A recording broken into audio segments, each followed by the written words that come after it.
2023-এর ইলেকশনের কথা যদি বলি, যদি এটা রাজনৈতিক ব্যাপার, আমরা নিরপেক্ষ অবজারভার হিসেবে যেটা দেখেছি, আজকে ত্রিপুরা মথা যদি বিজেপিকে সাহায্য না করতো, তাহলে আজকে মানিক সাহা, ডক্টর মানিক সাহা বর্তমান চিফ মিনিস্টার আজকে রাজ্যের ক্ষমতায় থাকতে পারতেন।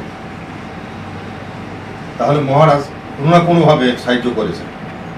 এহেন ব্যক্তিকে অপমানিত করা, এই ধরনের আচরণ করা তার প্রতি, সেটা আমরা মেনে নিতে পারি। এবং আমি বিশ্বাস করি বিজেপি যারা করছেন, বিজেপিতে এখনো ট্রাইবেলের 7 জন এমএলএ আছেন। 20টা সিটের মধ্যে 7টা সিটে বিজেপি প্রার্থীরা জয়লাভ করেছে। বিজেপি প্রার্থী মানে সহযোগী সহ আইপিএফটি একজন আছে।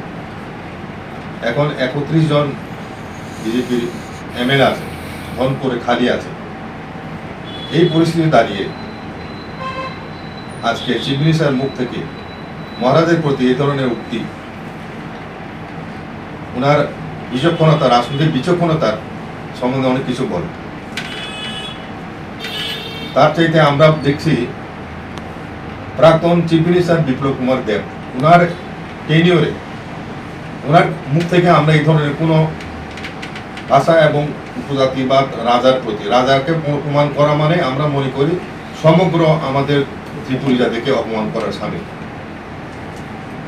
কাজে আমরা কাউন্সিল অফ ত্রিপুরা সাফাদার পক্ষ থেকে আমরা মাননীয় চিফ মিনিস্টার ডক্টর মানিক সাহাকে অনুরোধ করছি, উনি যদি সত্যি এই ধরনের বক্তব্য রেখে থাকেন, তাহলে সেটা যেন উনি উইথড্র করেন।